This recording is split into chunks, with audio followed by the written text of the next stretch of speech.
샬롬 할렐루야. 요한계시록 21장 15에서 18절입니다. 내게 말하는 자가 그 성과 그 문들과 성곽을 측량하려고 금 갈대자를 가졌더라. 그 성은 네모가 반듯하여 길이와 너비가 같은지라. 그 갈대자로 그 성을 측량하니 12,000 스타디오니오, 길이와 너비와 높이가 같더라. 그 성곽을 측량함에 144 규빗이니 사람의 측량 곧 천사의 측량이라. 그 성곽은 벽옥으로 쌓였고 그 성은 정금인데 맑은 유리 같더라. 아멘. 요한계시록 강의 76번째 새 예루살렘입니다. 본문을 포함된 21장은 사도 요한이 새 예루살렘의 성을 보고 기록한 내용이지요. 15절에 내게 말하는 자가 곧 천사가 성과 성문들 그리고 성곽을 청량하려고 금 갈대를 가졌다 했습니다. 금 갈대는 천국의 측정 도구입니다. 새 예루살렘을 금 갈대로 청량하는 이유를 알려면 이 금 갈대의 영적인 의미를 알아야 합니다. 먼저 금의 영적인 의미는 변함이 없는 믿음입니다. 금은 세월이 지나도 변함이 없습니다. 금 덩어리를 작게 부서뜨린다 해도 그것을 모으면 덩어리일 때와 마찬가지로 금으로서의 가치가 있지요. 또 순도가 낮은 금을 불로 단련하면 불에 타서 없어지는 것이 아니라 순도가 높은 정금이 됩니다. 영적인 믿음도 이 금과 같이 변함이 없습니다. 하나님께서 종종 시험 환난을 통해 성도들에게 연단을 허락하시는 것도 변함이 없는 영적 믿음을 갖게 하시려는 것입니다. 이처럼 변함이 없는 금으로 만들어진 갈대로 새 예루살렘을 청량한다는 것은 하나님의 측정이 정확하며 변경함이 없음을 뜻하지요. 1.1획도 변함없이 하나님께서 약속하신 말씀대로 심판이 이루어진다는 의미입니다. 그러면 갈대에는 어떤 의미가 있을까요? 영적인 의미를 설명하기에 앞서서 갈대의 특성을 살펴봅니다. 갈대는 물가나 습지에서 자라는 여러 해 살이 풀려서 그 키가 1m 이상 3m까지도 달합니다. 그래서 갈대가 우거진 숲에 사람이 숨으면 찾기가 어려워서 은신처가 되기도 하지요. 줄기에는 마디가 있고 곱게 돋아나는 잎새는 날카롭고 청아하며 꽃이 활짝 피면 흰털이 많아서 부드러운 솜뭉치같이 보입니다.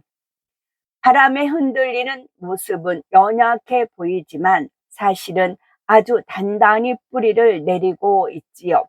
이러한 갈대의 특성과 연관된 영적인 의미를 살펴봅니다. 첫째로 갈대의 줄기에는 일정한 간격마다 마디가 지어져 있습니다. 마치 자의 눈금과 같이 마디가 있으니 길이를 측정하는 잣대로 사용할 수가 있지요. 갈대에 이처럼 마디가 지어진 것은 행한 대로 일한 대로 행한 대로 갚아주시는 하나님의 공의를 나타냅니다. 요한계시록 22장 12절에 보라 내가 속히 오리니 내가 줄 상이 내게 있어 각 사람에게 그의 일한 대로 갚아주리라 하셨습니다.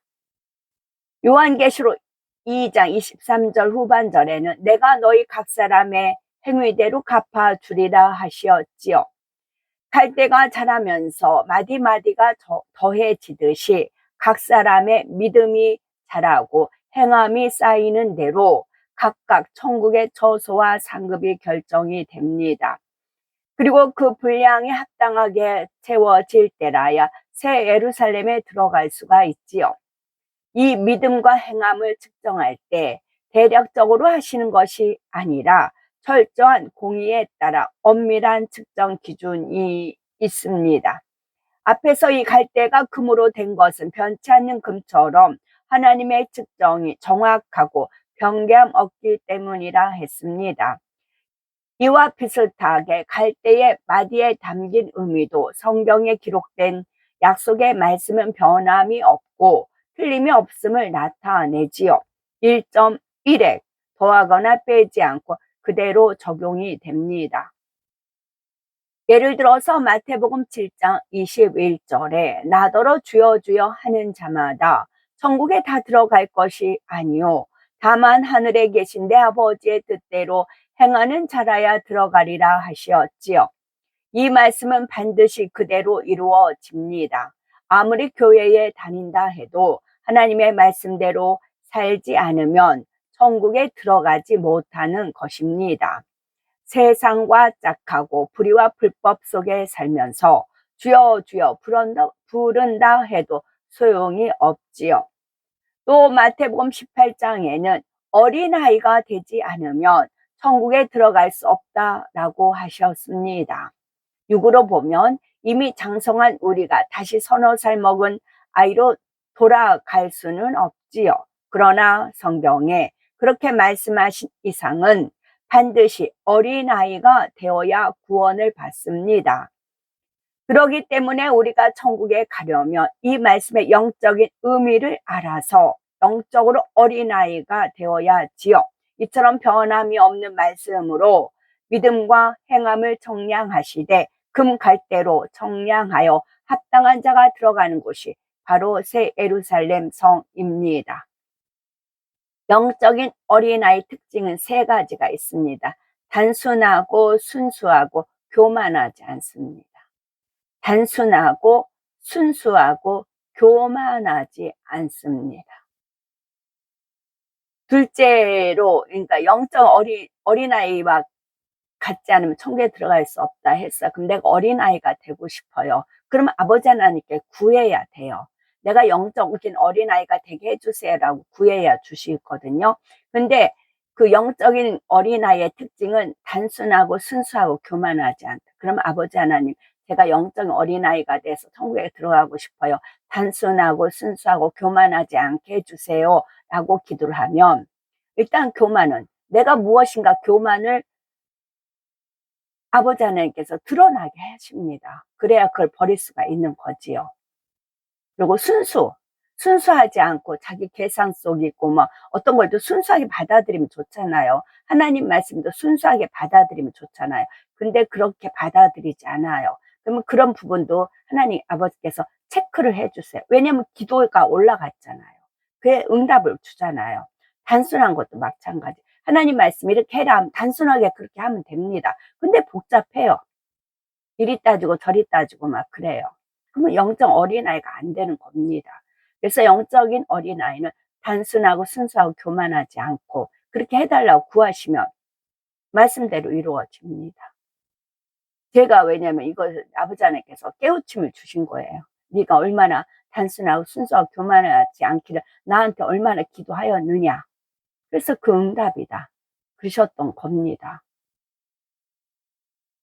둘째로 갈대는 땅에 단단히 뿌리를 내리고 있어 쉽게 뽑히지 않습니다. 갈대는 키가 크고 곱게 자라지만 부드럽고 바람에 쉽게 흔들리기 때문에 연약해 보일 수도 있습니다. 주로 습지나 물가의 부드러운 흙에 살기 때문에 잘 뽑힐 것처럼 보이지요. 그러나 실제로는 그 가지가 바람에 흔들릴지언정 쉽게 꺾이지 않으며 뿌리를 단단히 내리고 있어서 잘 뽑히지도 않습니다.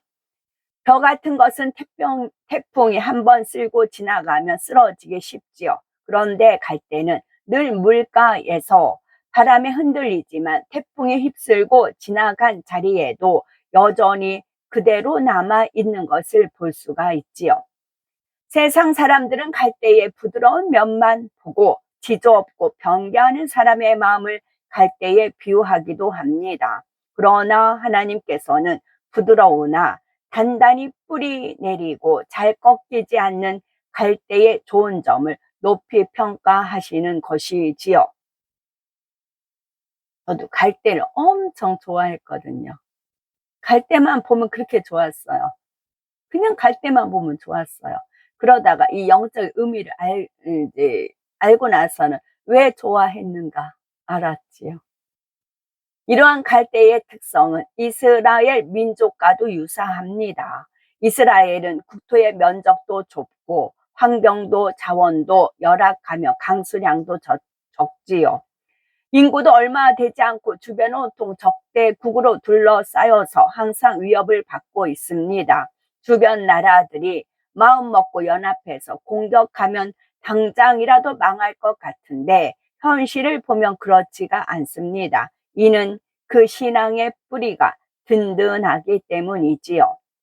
아브라함 이후 이삭과 야곱, 모세, 다윗 등 믿음의 선진들을 통해 그 뿌리를 하나님께로 깊이 내리고 있지요. 이와 관련해서 예수님의 겉옷과 속옷에 담긴 섭리를 떠올릴 수가 있습니다. 예수님을 십자가에 못 박았을 때 그 겉옷은 군병들이 네 깃으로 찢어 나누었으나 속옷은 나누지 않고 제비 뽑았지요. 여기에는 이스라엘 민족에 대한 섭리가 담겨 있다 했습니다. 군병들이 겉옷을 찢은 것과 같이 이스라엘이라는 국가는 로마에 의해 멸망하고 백성들은 사방으로 흩어졌습니다. 그러나 통으로 짠 예수님의 속옷과 같이 아브라함 이후로 이어져 온 이스라엘 민족의 중심만은 그대로 이어졌지요. 그래서 결국은 때가 되어 이스라엘이라는 나라도 다시 세울 수 있었습니다. 이처럼 하나님을 향한 신앙의 뿌리 받고 하나님의 섭리 가운데 선 나라이기에 아무리 연약해 보여도 멸망하지 않는 것이지요. 우리도 금 갈대와 같이 반석이신 예수 그리스도 위에 단단히 뿌리를 내려야 합니다. 주님 위에 뿌리를 단단히 내린 성도는 시험 환란에 비바람이 몰아쳐도 태풍이 덮쳐와도 쓰러지지 않습니다. 더구나 새 예루살렘에 들어가는 사람들은 어떤 시험 환란에도 굴하지 않고 승리하여 마침내 그곳에 들어가는 것이지요. 셋째로 갈대는 힘이 부드럽습니다. 바람이 부는 대로 부드럽게 흔들리며 그 꽃은 포근한 솜털과 같지요. 이와 같이 새 예루살렘에 들어가는 성도들도 능히 시험 환란의 풍파를 이겨낼 힘이 있지만 동시에 부드럽고 온화한 마음도 갖고 있습니다. 우리 예수님을 보면 이런 성품을 잘 알 수 있지요. 예수님은 큰 권능으로 기사와 표적을 행하시며 죽은 자도 살리셨습니다. 바람과 파도도 예수님의 말씀에 복종했고 원수 마귀도 두려워 떨었지요. 그런 위엄과 권세가 있으시면서도 얼마나 온유하고 부드러우셨습니까? 핍박을 받을 때도 다투거나 대적하지 않고 그 자리를 피해 버리셨지요. 낳고 전하여 멸시받던 사람들도 예수님 안에서 포근함과 위로를 얻었고 고통받던 사람들도 쉼을 얻었습니다. 그래서 이사야 53장 2절에 보면 예수님에 대해 연한 순 같다 비유를 하였지요. 마태복음 12장 29절에는 그가 다투지도 아니하며 들레지도 아니하리니 아무도 길에서 그 소리를 듣지 못하리라 했고요. 새 예루살렘에 들어온 사람들은 예수님처럼 부드러운 마음을 가진 사람들입니다. 굳건하고 강하면서도 솜털 같은 마음이지요. 육체가 강하고 힘이 세다고 해서 영적으로 강하고 힘이 있는 것이 아닙니다. 갈대처럼 단단히 뿌리 내린 사람은, 곧 진리의 깊이 뿌리를 내린 사람은 그 마음이 너무나 온유하고 선하지요. 그래서 어떤 일에도 마음의 평안함을 잃거나 요동하는 일이 없습니다. 마음밭이 아직 개간되지 않아서 길가밭이나 돌밭 같은 경우는 부드러운 것이 아니라 단단하고 억셉니다. 가시떨기밭도 마찬가지이고요. 그러나 옥토와 같은 마음밭을 이루면 솜털같이 부드러운 마음이 됩니다. 부딪히거나 걸릴 것이 없는 온유하고 착한 마음이 되지요. 우리가 크게 화평을 깨는 일이 없다 해도 마음에 일어나는 작은 요동함 속에서도 내 자신의 마음을 점검해 볼 수가 있는 겁니다. 만약 여러 사람이 있는 데서 잘못을 지적받고 책망을 듣는다면 우리는 어떤 마음이 될까요? 진리를 들어서 알고 있으니 겉으로는 웃으면서 지적해 주셔서 감사합니다. 변화되겠습니다. 라고 말할 수도 있지요. 그러나 정말 깊은 중심에서 기쁨과 평안이 사라지지는 않습니까? 겸손한 자세로 책망을 되새겨 보며 명심해서 변화되려고 노력하는 마음이신지요? 아니면 나는 그런 것이 아닌데 상대가 나를 오해하고 있다는 생각에 낙심하거나 억울한 느낌이 들지는 않으시는지요? 혹은 꼭 그렇게 여러 사람 앞에서 나에게 무안을 줘야 했는가? 이런 생각이 들어서 서운해하는 마음은 아니신지요? 평안이 이뤄지는 만큼 마음이 부드럽지 못하며 겸손하지 못하여 자아가 살아있는 마음, 단단한 마음인 것입니다. 자아가 전혀 없으므로 부드럽고 솜털같이 온화할 때라야 비로소 새 예루살렘에 들어갈 수가 있지요. 넷째로 위로 곱게 피어나는 갈대의 잎새는 환상적이고 청아한 자태를 갖고 있습니다. 참으로 운치 있고 멋이 있지요. 이런 갈대의 청아하고 멋진 모습은 믿음의 반석에 선 성도들이 가는 곳마다 그리스도의 향기를 바라며 멋진 삶을 사는 것을 나타냅니다. 갈대의 멋진 모습 속에는 가냘픔과 예리함이 어우러져 있지요. 곧 부드러움과 함께 칼날 같은 날카로움과 강함도 겸하고 있습니다. 새 예루살렘을 사모하는 우리들의 믿음은 피어오르는 갈대의 잎새처럼 천성문을 향해서만 곱게 올라가야 합니다. 또한 갈대의 청아한 자태와 같이 가는 곳마다 그리스도의 향기를 발해야지요. 그리고 손이 베어질 듯 날카로운 잎처럼 때로는 예리하게 날이 선 검과 같이 단호한 마음도 있어야 합니다. 예리하고 칼날 같은 마음이라 해서 남을 베어서 아프게 하거나 상처를 입힌다는 말이 아닙니다. 하나님의 법을 지키기 위해서 단호한 마음, 우유부단하거나 주저하거나 타협하지 않는 굳건한 마음을 의미하지요. 불물불에 던져진다 해도 우상 앞에 절하지 않았던 다니엘의 세 친구처럼 죄와 타협하지 않고 의롭게 나아가는 것입니다. 이렇게 작은 불의와도 타협하지 않는 모습은 세상 사람들이 볼 때는 어리석게 보일 수도 있고 성공하기 어렵게 보일 수도 있습니다. 한 예를 들어서 금융업계에서 영업을 하는 분들은 접대할 일이 많지요. 그러나 우리 성도님들은 술도 마시지 않고 담배를 피우지도 않습니다. 또 주말에는 부지런히 사람들과 어울려서 인맥을 쌓아도 부족할 것 같은데 주일이 되면 교회에서 시간을 보내고요. 이런 거 하나하나가 믿지 않는 세상 사람들의 입장에서는 얼마나 답답하게 보이겠습니까? 또 남들이 악으로 행할 때 악으로 맞서지도 못하니 너무나 연약하게 보이기도 하지요. 그러나 성도들이 곧은 절개로 진리를 지킬 때는 하나님께서 성도들과 함께 하심으로 결코 연약하지 않습니다. 세상에서 꺾어지고 해를 입는 것이 아니라 풀무불 속에서도 온전히 살아난 새 사람처럼 오히려 멋지게 영광 돌리는 삶을 살지요. 들어와도 나가도 복을 받고 머리 되고 꼴이 되지 않으며 구워줄지언정 굳이 않을 수 있습니다.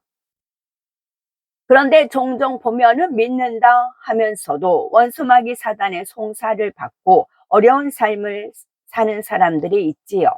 이런 경우 자신이 진리를 어기며 불의와 타협한 것은 아닌가 돌아보아야 합니다. 혹은 나름대로는 진리 안에서 행한다 했지만 실상은 자기의 의와 자기의 틀 속에서 행하여 참된 하나님의 뜻을 나타내지 못했기 때문에 연단이 따르는 경우도 있답니다.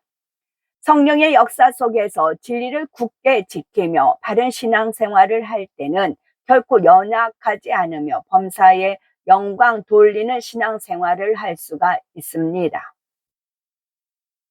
지금까지 살펴본 갈대의 특성들 때문에 하나님께서 새 예루살렘을 청량하시되 금 갈대로 청량하신다는 것입니다.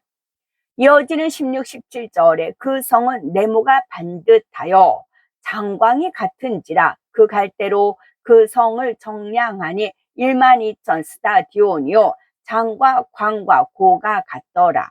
그 성곽을 청량하며 144 규빗이니 사람의 청량 곧 천사의 청량이라 했습니다. 새 예루살렘의 전체적인 형태는 가로, 세로, 높이가 똑같은 정육면체입니다. 성이 네모 반듯하다는 것은 천국의 질서와 정확성을 나타내지요. 또한 공평함과 공명정대함을 나타냅니다.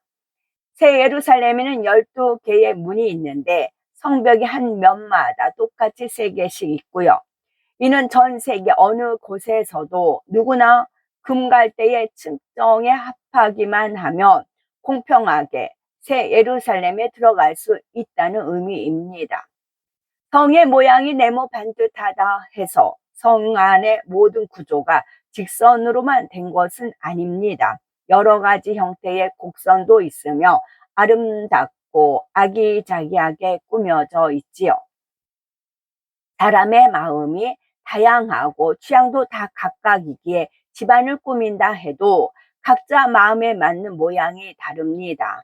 어떤 사람들은 곱고 반듯반듯한 것을 좋아하고 어떤 사람은 부드러운 곡선이나 둥근 것을 좋아하지요.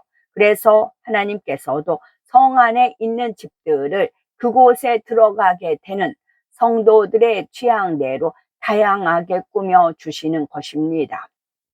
성벽은 가로 세로 높이가 모두 12,000 스타디온이라 했습니다. 1 스타디온은 대략 1600마일이고 2400km에 해당이 되지요. 여기서 특이한 것은 성의 가로 세로가 같을 뿐 아니라 높이까지도 같다는 것입니다. 비유를 들어서 서울만한 크게 네모 반듯한 도시를 만들었는데 가로 세로와 같은 높이의 벽을 쌓는다면 그 높이가 어마어마하지 않겠습니까? 그처럼 높은 벽으로 둘러싸여 있다면 성 안에 사는 사람이 답답할 수도 있지요. 그러나 천국에서는 아무리 성벽이 높아도 답답하지 않습니다. 그 벽이 유리처럼 다 비춰지기 때문이지요. 안에서는 밖이 투명하게 다 보이지만 밖에서는 안이 보이지 않습니다. 새 예루살렘의 넓이를 평면적으로 계산하면 남한 면적의 약 58배 정도 됩니다. 그런데 새 예루살렘은 성벽이 높은 만큼 공간의 활용도 이 육의 세상과는 다릅니다. 바닥에 접한 아랫부분만 활용하는 것이 아니라 하나님의 능력으로 가장 높은 곳까지도 활용할 수가 있지요. 그래서 평면적으로는 같은 넓이라 해도 이 성의 공간보다 훨씬 넓게 쓸 수가 있습니다. 평면적으로 계산한 것보다 수천 배 이상 늘어날 수도 있지요. 자가용이 지붕 뚜껑 열리는 그 자가용들이 있잖아요. 새 예루살렘도 정육면체인데 높이가 있어요. 높이가 같아요. 12,000 스타디온이에요. 24, 같아요. 근데 이분이 네모난데 이게 물이 쫙 열린다 생각. 하늘 정육면체인데 그 지붕 위가 쫙 열립니다. 열려요. 그래서 지붕이 필요한 겁니다. 딱 열려요. 열려서 어떤 일이 벌어질까요? 기대하셔도 됩니다. 높이가 이렇게 높다면 당연히 그에 맞춰 성벽의 두께도 두꺼워질 겁니다. 본문에 보니 성곽은 144 규빗이라 했는데 1 규빗은 약 45cm이므로 144 규빗이라면 성벽의 두께만 해도 약 65m가 된다는 것입니다. 성벽의 두께가 65m, 100m 달리기, 반 달리고 좀 더 달린 그 길이라는 거예요. 성벽이, 벽이. 이 얼마나 거대한 성입니까? 물론 천국의 측정 기준이 이 땅과 동일한 것은 아닙니다. 그렇지만 성경을 읽는 사람들이 대략적으로나마 그 성의 규모를 상상해 볼 수 있도록 이런 숫자들을 기록해 놓은 것이지요. 17절에 이 청량이 사람의 청량, 곧 천사의 청량이라 한 것은 경작의 결과에 따라 곧 각각의 인생들이 믿음의 단계를 통과한 만큼 천사들이 그 성 안에 처소를 예비한다는 뜻입니다. 18절에 그 성곽은 벽옥으로 쌓였고 그 성은 정금인데 맑은 유리 같더라 했습니다. 아까 그 성곽이 144 규빗, 약 65m라 했습니다. 65m가 벽옥으로 되어 있다고요. 벽옥이라는 보석 두께가 100m 달려서 반 더 지나서 그렇게 돼 있다고요. 그러니 그 안에서 빛이 얼마나 계속 진하게 비치겠죠. 계시록 21장 11절에도 이와 비슷한 표현이 나옵니다.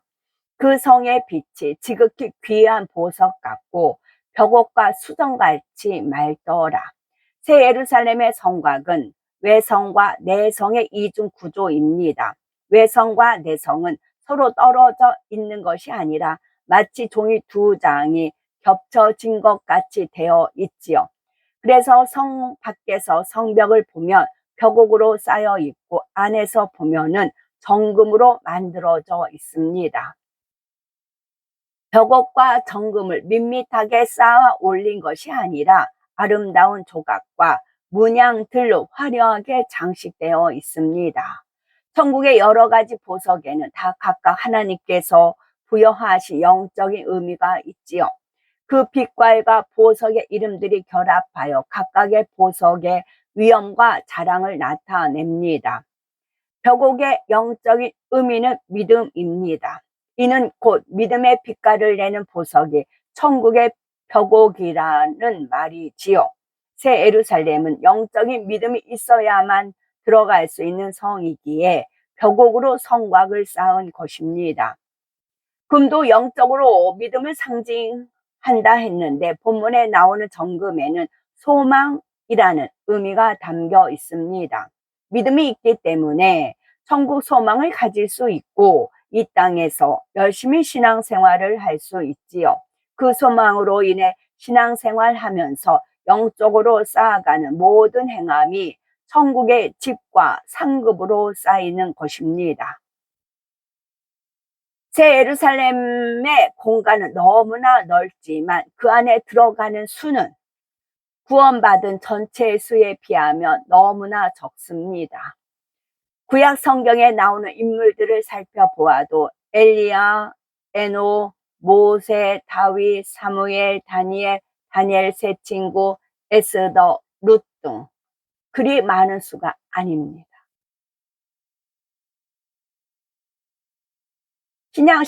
신약 시대에는 성령의 도우심을 받기에 구약 시대보다는 많은 수가 들어가지만 그래도 구원받은 성도들 전체에 비하면 극소수입니다. 여기서 남자 서열, 여자 서열 따로 있어요. 남자 서열 1위가 엘리야, 에녹, 아브람, 모세, 다윗 쭉 되고 여자 서열은 막달라 마리아가 1등이에요. 그 다음에 동정녀 마리아가 2등이에요. 그 다음에 에스더, 룻 들어갔고요. 그러니 이렇게 넓은 새 예루살렘에서 자 보세요. 에스더 하면 우리가 떠오르는 게 있어요. 룻 하면 떠오르는 이미지가 있어요.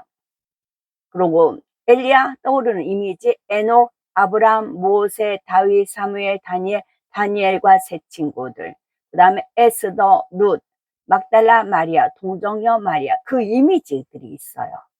우리가 그 이미지를 사모해서 붙여차 가야 된다는 것입니다. 그래야 침노에 들어갈 수가 있어요. 그리고 새 예루살렘은 코드가 같아요. 그러면 에스더와 룻 같은 게 무례할까요? 아니죠. 너무 겸허하고 겸손하고 사랑으로 가득 찼고 서로가 눈빛만 봐도 평안함을 누릴 수가 있는 거죠. 서로가 편안함을 주는 거죠. 배려해 주는 것이죠. 그러니 이렇게 따뜻하고 마음들이 따뜻하고, 그러니 이렇게 넓은 새 예루살렘에서 각 사람들에게 주어지는 처소가 얼마나 넓겠습니까? 하나님께서는 넓고 영화로운 새 예루살렘을 만들어 놓으시고 그 안에 들어올 자녀들 애타게 찾고 계십니다. 이 땅의 영혼들 가운데 찾고 또 찾으셔서 합당한 중심을 발견하며 심히 기뻐하며 정금같이 나오도록 연단하시지요. 새 예루살렘 성이 가로 세로 높이 6천리 6천리 6천리예요. 우리나라 삼천리 반도 금수 강산 그러잖아요.